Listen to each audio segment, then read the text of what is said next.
All right, hey now, it's the Rob from 1061. Rob, wait. What? This is post to post. We got to do something big, something out there. What were you thinking? Ladies and gentlemen, boys and girls, children of all ages, Town Square Media and 1061 KISS FM proudly bring to you your podcast champions of the world. He's the R to the O to the B. I'm STEVE. We are your hosts with the most, bringing you everything wrestling related from post to post.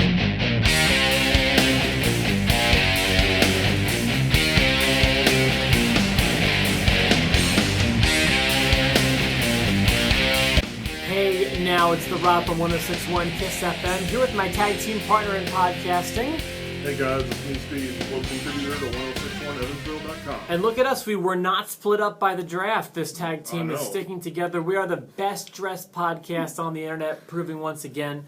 All right, Steve, so the draft was last night, and you and I have not spoken a word about this. On purpose, yes. Yeah, okay, so I do have a strong opinion about the draft last night, and I've spoken to just a small number of people. In fact, maybe just my buddy Jerry about this, and I am getting the vibe, though, that wrestling fans, that I've stayed away from news sites, I've stayed away from any opinion sites, wrestling fans seem to be, at least in my circle, very, very passionate about last night's draft being a negative event. Yes. Is that where you're at?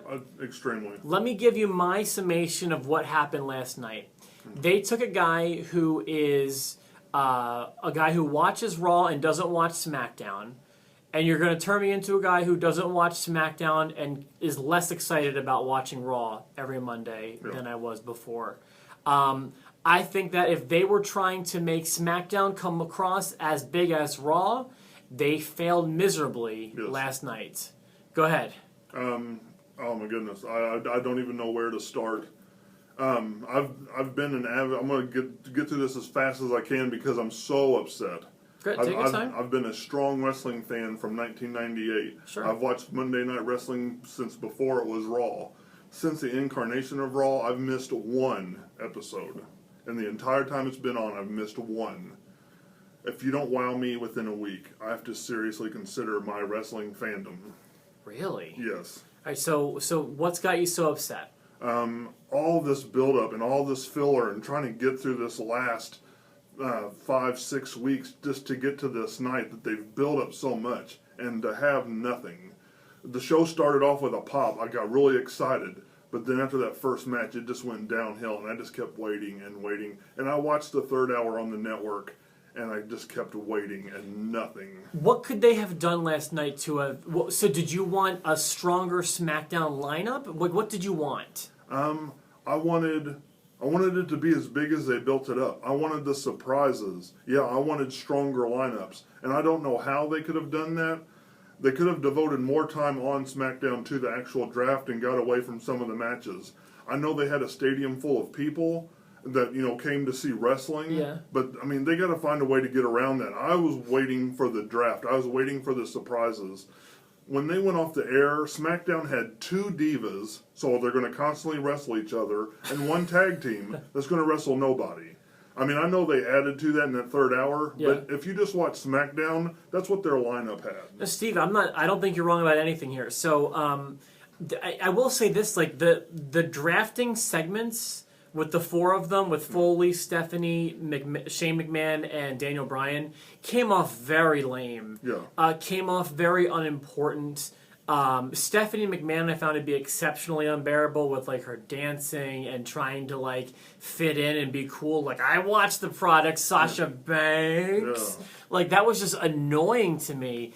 I felt like at every turn, Raw was coming off like the stronger brand. Yeah. And then so I'm talking to my friend throughout the draft, and he's like, this is really getting one-sided. And I'm trying to give them the benefit of the doubt and be like, you know what, well, keep in mind the 2/3 rule, which I actually don't have a problem with. The 2/3 rule to me kind of makes some sense since Raw has an extra hour. I didn't have a problem with that either. I thought they were that SmackDown would utilize that to maybe get more tag teams. Yeah. And be tag team heavy on SmackDown. But I do feel like they should have kind of given one side the women and one side the tag teams and one side the cruiserweights. In fact, to be honest with you, since SmackDown's a little light, I would have given SmackDown the cruiserweights I would have given Raw the women's division personally. Yeah. But when it came down to actually assigning stars, SmackDown's got nothing. Yeah.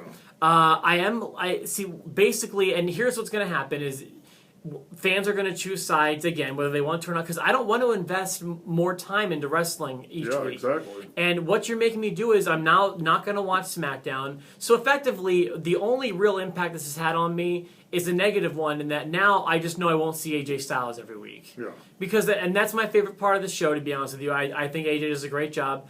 I'm losing AJ. They split up the club. Yeah, and just like, you know, this was a huge negative. Yes. And again, not only by design, like not only have I been opposed to the brand extension since they announced it, very adamantly, mind you, for reasons like exactly what happened last night. You do have a clear B show again, and when you have a clear B show again, it's going to play out like it did the first time. Yep. This is not exciting. You're not going to make new stars with this. No. You know, but let's talk about that for a second, because I do think that one thing that did go over well last night was the evolution of some of the NXT talent. Yes. Some of the guys coming up. I'm happy for Finn Balor, who's going over to Raw, and not only that, got a huge draft pick. I think it was number 5, which was even higher than Cena, which I thought was fantastic. But I'm worried, like, okay, so I was real excited that American Alpha's coming up. Like, this is great. I think they're a fantastic tag team. They had the best match of the night, I thought, when they were here in Evansville and at the last NXT TakeOver special. I thought they had the best match again.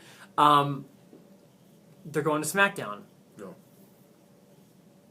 I'm going to see AJ Styles about as often as I do about as often now as I saw him when he was in New Japan, which is pretty much never. There you go. This is lousy. Yes. I had to give it 2 big thumbs down last night. You really upset me. I thought you may have done a few things right, but I was proven wrong. You did not. Yeah. And I cannot find any way to give this a passing grade. Yeah. I mean, they're 1 out of 10 things maybe they did right, but it's so overshadowed by everything they did. Well, okay, what's something they did right? I thought calling out Finn Balor as high as they did gives him some immediate credibility. Yeah. So I think that was something they did right. Outside of the overacting, I think the draft segments, were needed. I mean, because they're both there and they're kind of counteracting off of one another. I like that. And I mean, like I said, the beginning of the show got me pumped up because they got right into it, but then they got right away from it. Yeah. I also found this to be annoying. So, you know how I feel about pre-shows and post-shows. Yes. I did stick around for the post-show because I wasn't doing anything else, and I was playing a video game on a handheld. I was playing Pokemon, and I just didn't turn it off. So I wasn't, so whatever. Yeah. And then the show restarted, and it restarted at the spot when SmackDown started. So what we've got now is you had a half-hour pre-show, you had SmackDown live for 2 hours, and you had a 1-hour post-show. But while SmackDown was going on the network, they had a whole nother draft show going on covering the draft. Yeah. So inside of 3.5 hours, they gave us 5.5 hours of content. Stop! I mean, stop. Give us a chance. I can't watch all this. Exactly. Give us one show. Either drive us to USA or drive us to the network. I don't care which one. And let us watch the show. What are we supposed to do? We can't watch 2 shows at once, and they even want us to. You want me to open up my computer and watch the network while we're watching SmackDown? Which volume do I put on? Yeah, they were doing a whole show. It wasn't just like when they're wrestling on SmackDown. Now there wasn't any wrestling on the network, but they're interviewing AJ Styles about getting drafted. Yeah. What do you think I want to watch? Exactly. So that's frustrating to me. I'm upset. Yeah, and even that first match when they went to commercial break, but you could still watch the wrestling. So now we've got commercials, the show, and the network all competing with each other. What do you want me to watch? Pick one, please. Oh my goodness. So I gotta tell you where I'm at right now. I will probably watch SmackDown this coming Tuesday to see their first week. I do not plan on watching it week after week, I think, at this point. Are you with me there? What do you think about this? I mean, like I said, we have to watch wrestling 3 nights in a row this coming week. So when I come in here Wednesday or Thursday, whenever we meet after all of this is played out, I mean, we may have to have a serious conversation about where we go. I know. And also, let me tell you, the show that I'm actually most excited about is the one that airs on Wednesday night, the CWC, and I probably won't watch that live. You know, I might need to breathe a little bit. So, yeah, we're two upset wrestling fans today. Yes. Totally in agreement. There's a pay-per-view coming up on Sunday. Looks like garbage. Right? Yeah. You know, and then we've got 3 hours of Raw on Monday, and then we've got 2 hours of SmackDown on Tuesday. We've got NXT and CWC on Wednesday. I quit. I tap.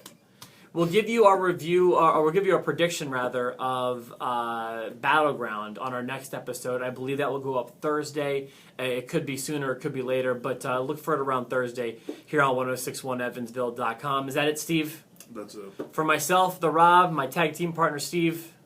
Really? Really? Really?